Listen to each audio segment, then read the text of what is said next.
There will be 3 parts to Operation Gridlock Shortcuts, and tonight the focus is on Oleander Drive and College Road. So I'm getting in my car. Hunter Ingram from the Star News is getting in his car, and we're both starting from Mayfair and ending at the Harris Teeter off Carolina Beach Road in Monkey Junction. And you're coming with us. Tonight at 11, you'll see how long each route took, what we had to deal with, and which one was faster. In New Hanover County, Hannah Patrick, WWAY News Channel 3.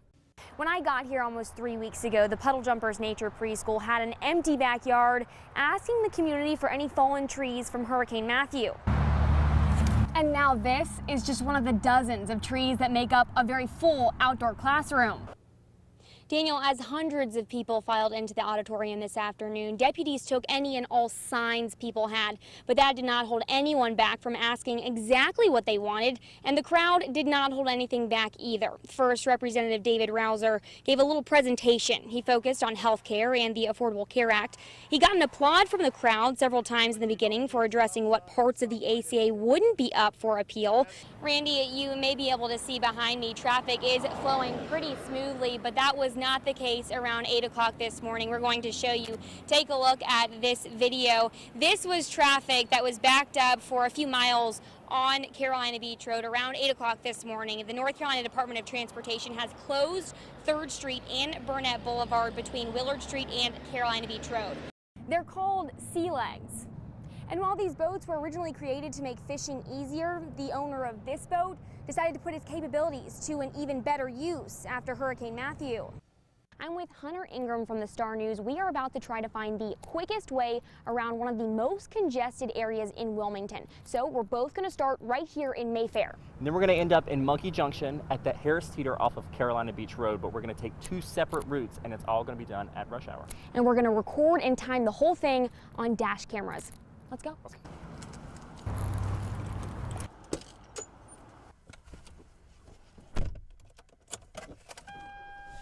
The clock starts, and we each head out onto Military Cutoff Road. I will keep going straight. Hunter will turn Left on Greenfield Loop Road. Going to keep going down that until it becomes Masonboro Loop Road.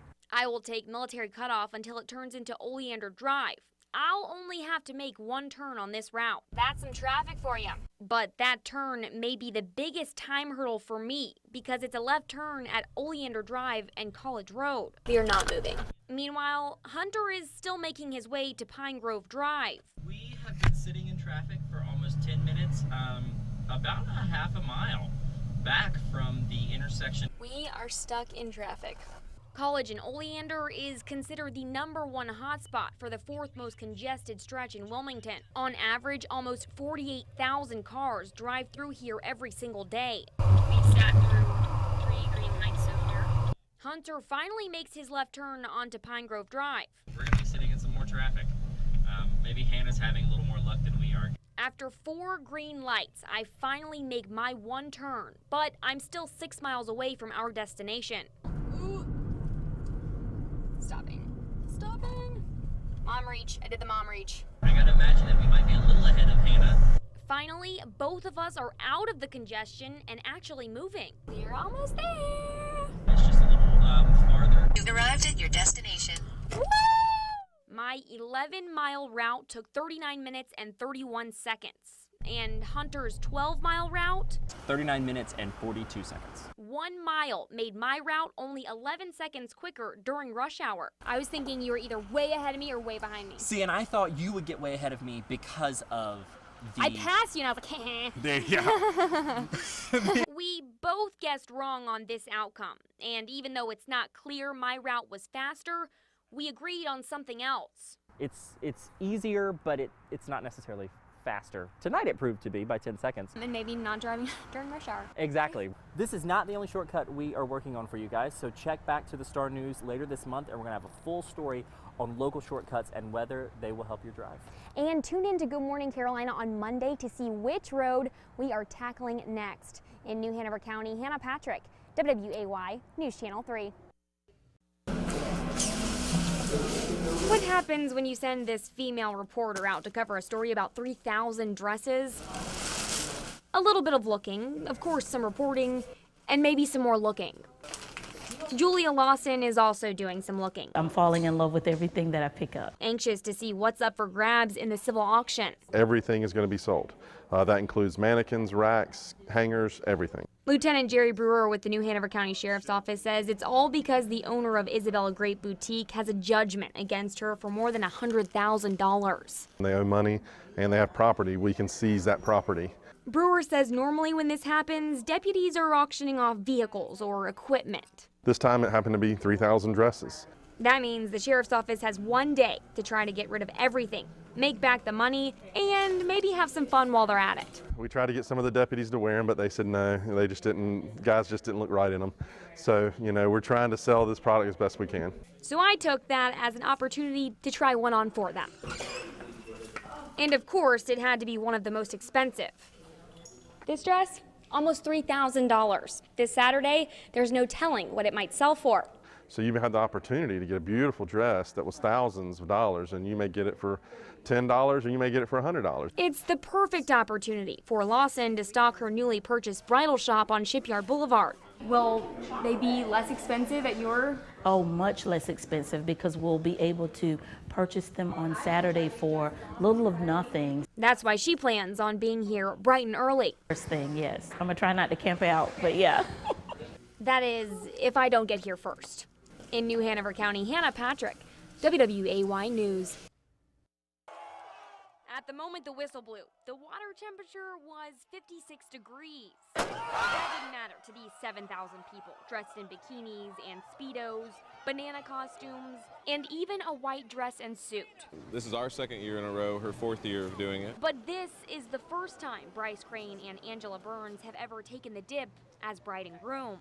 We're getting married in 3 months, and what April better 1st? way to do this and be all dressed up for the dolphin dip. They picked these outfits for another special reason. This is actually the dress that he proposed to me in, so.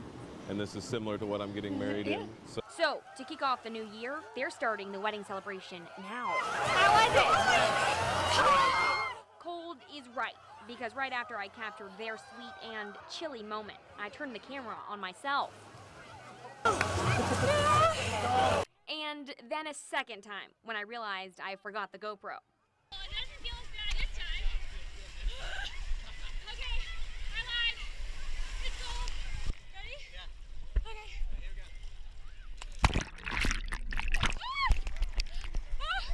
So, whether you're getting a cold start to 2017, or just a fresh start, from all of us in Surf City, Happy New Year to everybody. Happy New Year.